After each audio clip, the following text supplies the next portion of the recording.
우리 민족에게는 장남이라고 하는 의미가, 특별히 이게 첫째 것이라고 하는 의미가 있는 것 같습니다. 많은 권리에 또 그에 따르는 책임과 의무가 함께 있는 것 같습니다.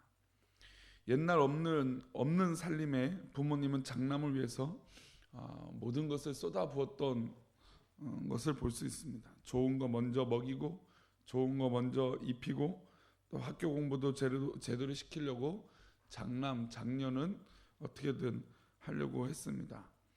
물론 장녀라기보다는 어쨌든 남자의 어떤 입장들이 좀 중요했던 시기가 옛날에는 그랬던 것 같습니다. 온 집안의 기대를 우리 장남이 받고, 또 그 장남에게 어떤 번듯한 어떤 직장이나 사업터가 있기를 우리 부모님들은 원했던 것 같습니다. 그래서 부모에게 받은 것을 동생들에게 베풀지 않으면 이 장남으로서 역할들을 하지 못해서 장남이 그러면 안 돼라고 하는 이 어른들이 그런 말들을 했던 것들을 저 어렸을 때도 좀 들었던 것 같습니다. 저희 부모님은 8남매이셨고, 저희 아버님은 8남매 중에 그 3형제 중에 막내이셨습니다. 그래서 첫째 장남, 어렸을 때도 불구하고 할아버지 할머니가 그 장남인 큰 아버지에게 얘기하셨던 것들이 머릿속에 떠올리기도 합니다. 사랑하는 성도님들이 아마 이제 자라셨을 때 그 어렸을 때 어떤 그런 그 배경들을 보면 그 장남이나 첫 번째 했던 것들에 대한 의미가 분명히 있었던 것을 기억하실 것입니다. 물론 뭐 집안의 분위기에 따라서 그러지 않을 수도 있겠지만, 대부분의 우리 한국 사회가 어떤 그런 장남이 주었던 그 첫 번째가 누렸던 것들이 분명히 있었던 것을 우리는 알고 있죠. 오늘 우리가 읽은 본문은 먼저 받은 자들, 특별히 먼저 하나님 앞에 행했던 사람들이 가져야 될 의무, 그러니까 제가 뭐 서론에 말씀드렸던 건 장남이 첫째로서의 받은 사랑이 있지만 그 첫째로서의 가문해 주는 의무, 책임감들이 있다라는 것이죠. 마치 그런 것처럼 오늘 본문을 보면 하나님 앞에 첫 번째로 했던 사람들, 먼저 받았던 사람들이 해야 될 의무 같은 것들을 말씀해 주고 있습니다. 모세는 가나안 땅에 들어가기 직전에 출애굽 2세들에게 설교를 하죠. 그리고 오늘 읽은 3장에서는 회고하는 지점에 요단 동편을 차지했던 이 지파에 대해서 이야기하고 있습니다. 광야 40년의 여정이 거의 끝나는 시점에서 정말 이스라엘 민족이 어떻게 보면 파죽지세로 이 요단 동편까지 올라오게 됩니다. 그리고 이스라엘 지파 12지파 중에서 2지파 반, 즉 루벤 지파와 갓 지파와 므낫세 반 지파가 요단강을 건너지 않고 요단 동편에 있기를 머무르겠다라고 요구를 하죠.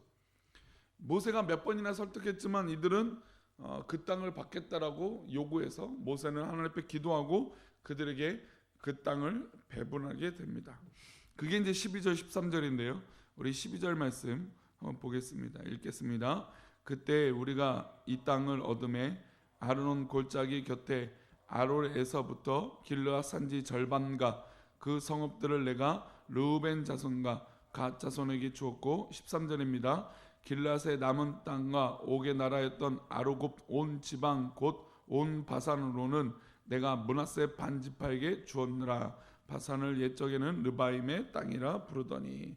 그러니까 이 요단 동편의 땅을 르우벤 갓 므낫세 반지파에게 주었다라고 하는 내용을 이야기합니다. 그런데 생각해 보십시오. 먼저 이 사람들에게 주면, 그러니까 예를 들어서 이제 장남 이야기를 했으니까 장남에게 뭔가 특별하게 혜택이라는 것을 줬다면, 장남 그 아들 요번은 가문의 대를 이을 아들에게 뭔가 의무를 주고 뭔가 은혜를 주고 혜택을 줬다면 뭔가 그에 따른 책임을 져야겠죠. 왜냐하면 그렇게 책임을 지지 않으면 나머지 형제들이 어떻게 할까요? 불평이죠. 불평등이 하잖아요. 왜 첫째에게는 그렇게 해주고 왜 우리는 이렇게 안 해주냐, 먼저 받은 사람에게는 그렇게 해주고 왜 우리들에게 이렇게 안 해주냐라고 하는 불평이 있을 수 있다는 것이죠. 그러면 지금 므낫세 반지파와 그러면 르우벤 지파와 갓 지파에게 먼저 땅을 배분했다면 나머지 지파는 어떤 생각이 들까요? 아니 우리도 굳이 강 건너지 않고 이 편에 있으면 되지라고 생각할 수도 있었다라는 것이죠. 그래서 이 불공평할 수도 있는 이 분위기, 또 이 사기가 꺾일 수도 있는 분위기에 이 모세가 이 세 지파, 즉 루벤, 갓, 므낫세 반지파에게 요구하는 것이 있었습니다. 즉 책임이죠. 왜냐하면 먼저 받은 것이 있으니까 그에 따른 책임을 지라고 얘기하는데 어떤 것인지 한번 보겠습니다. 18절 말씀인데요. 한번 읽어볼까요? 18절입니다. 시작. 그때 내가 너에게 명령하여 이르기를 너희의 하나님 여호와께서 이 땅을 너에게 주어 기업이 되게 하셨은즉 너희의 군인들은 무장하고 너희 형제 이스라엘 자손의 선봉이 되어 건너가되. 그러니까 이 므낫세 반지파와 갓지파와 르우벤 지파에게 이 땅을 주지만 너희가 그냥 이 땅을 받아서 이대로 머물러 있지 말라는 것이죠. 그리고 요단 서편, 즉 이 요단강을 건너서 이스라엘 민족들이 가나안 땅을 정복할 때 너희들도 와서 전쟁에 임하라라는 것입니다. 근데 전쟁에 임하라는 것에 단순한 의미를 갖고 있는 것이 아니라 어떻게 전쟁에 임하라고 말씀하고 있습니까? 선봉에 서라고 했습니다. 선봉. 즉 너희들이 먼저 땅을 받았으니까 앞장서서 가나안 땅을 정복해라라는 것이죠. 선봉에 선다는 건 사실 전쟁에 있을 때 굉장히 부담감이 있는 것입니다. 아무래도 치열한 전쟁 가운데는 선봉에 쓰면 가장 많은 죽음을 경험할 수밖에 없겠죠. 치열한 전쟁이 있으니까. 그러니까 선봉에 선다는 건 너희들이 먼저 은혜를 받았으니까 그 은혜 받은 만큼 책임을 다하라라고 하는 의미로 이 모세는 이 므낫세 반지파와 갓지파 르우벤 지파에게 요구를 하고 있습니다. 그런 의미로 볼 때 우리가 먼저 받은 은혜라고 생각해 보면 우리 믿음의 사람에게도 좀 적용할 수 있는 것 같습니다. 예를 들어서 어느 집안에 한 분이 예수님을 믿어요. 그러면 나 혼자 예수님 믿는다라고 했을 때 나 혼자만 그치지 않죠.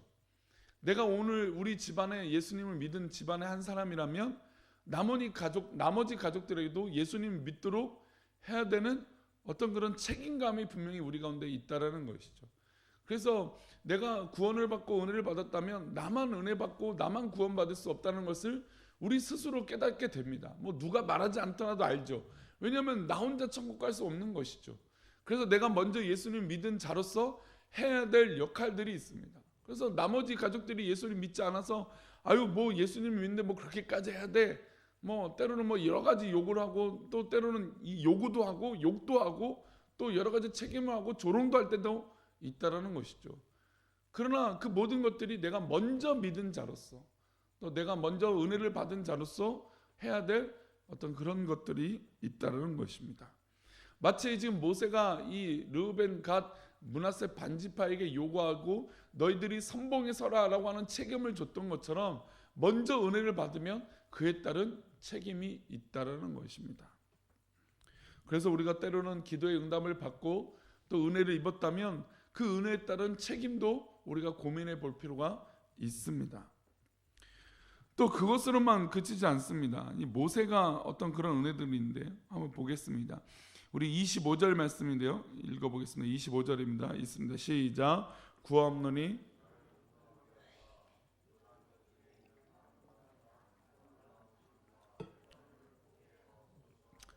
자, 모세가 본인도 이제 은혜를 입고 요단강을 건너게 해달라고 하나님 앞에 기도합니다. 하나님 앞에 은혜를 받고 이것을 건너가게 해달라고 했지만 하나님 뜻은 어떠셨습니까? 우리 26절 27절인데요. 읽어보겠습니다. 26절입니다. 여호와께서 너희 때문에 내게 진노하사 내 말을 듣지 아니하시고 내게 이르시기를 그만해도 족하니 이 일로 다시 내게 말하지 말라. 너는 비스가 산 꼭대기에 올라가서 눈을 들어 동서남북을 바라고 내 눈으로 그 땅을 바라보라. 너는 이 요단을 건너지 못할 것임이라. 성경에 나오는 많은 기도 중에 이렇게 명확하게 하나님께서 거절하신 내용도 별로 없는 것 같습니다. 하나님 앞에 기도하면 거의 다 들어주시는 쪽에 성경들은 기록되어 있습니다. 근데 구약과 신약에서 대표적으로 하나님께서 거절했다라고 하는 이 의미로 본다면 이 모세의 기도가 바로 하나님께서 거절하신 측면이고 또 신약에서는 예수님과 바울 사도에게 그 기도의 거절의 의사를 분명하게 하셨습니다. 물론 이제 하나님의 뜻에 예수님은 십자가를 향해서 이미 정하셨기 때문에 예수님도 그것을 알지만 그 십자가의 고난이 너무너무 크기 때문에 하나님 이 잔을 내게서 옮기시옵소서라고 말씀하시죠.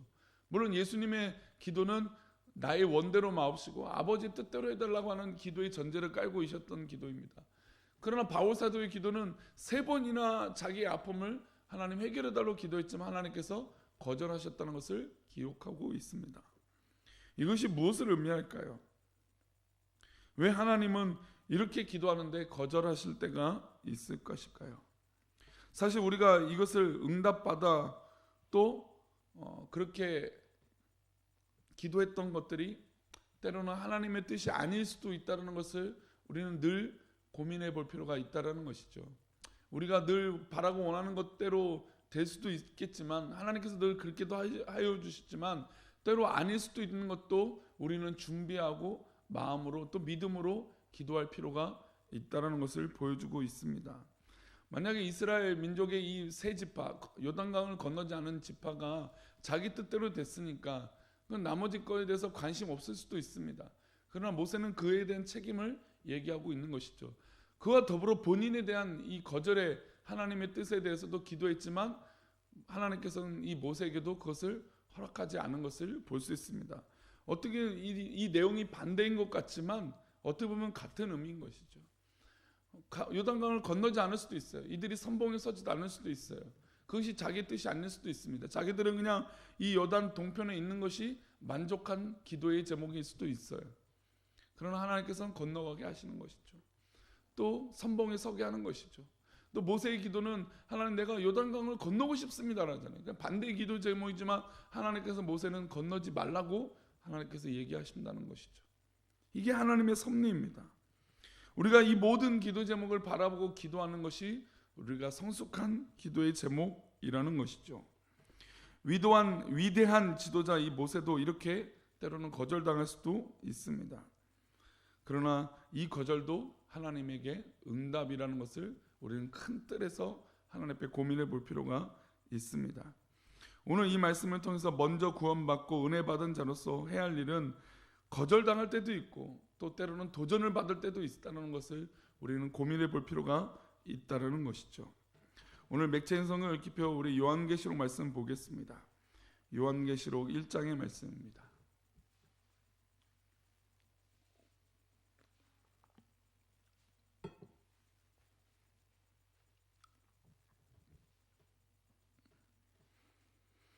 요한계시록 1장 1절부터 3절의 말씀입니다.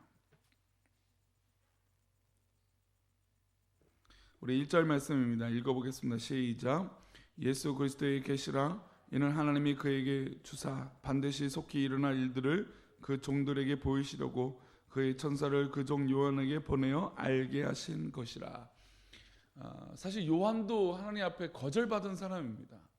왜냐하면 많은 제자들이 먼저 순교했고 또 하나님 뜻 가운데 쓰임 받았다는 것을 다 누리고 있는데 요한만 끝까지 오래 살게 되었죠.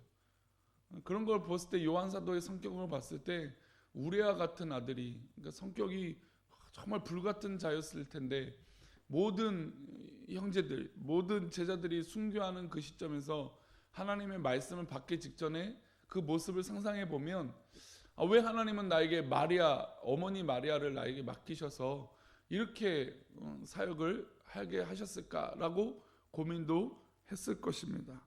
그러나 그에게 사명이 있었다는 것이죠. 그러니까 지금 이 출애굽의 말씀도 그렇지만 이 거절이라는 것에 초점을 맞춘다면 슬픈 일이죠. 그러나 이 모든 것을 볼 때 하나님께서 그 거절하신 것도 하나님 뜻이라고 하신 측면을 볼 때 하나님께서는 그 가운데 사명을 허락하셨다는 것이죠.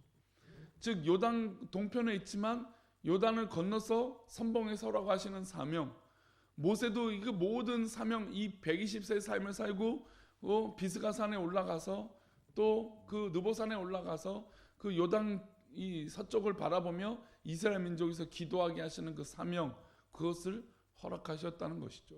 오늘 지금 방금 읽었던 요한계시록의 사명도 사도 요한이 밤모섬에 갇혀서 하나님의 그 계시의 말씀을 받아들이는 그 사명까지 이르게 하셨다는 것이죠.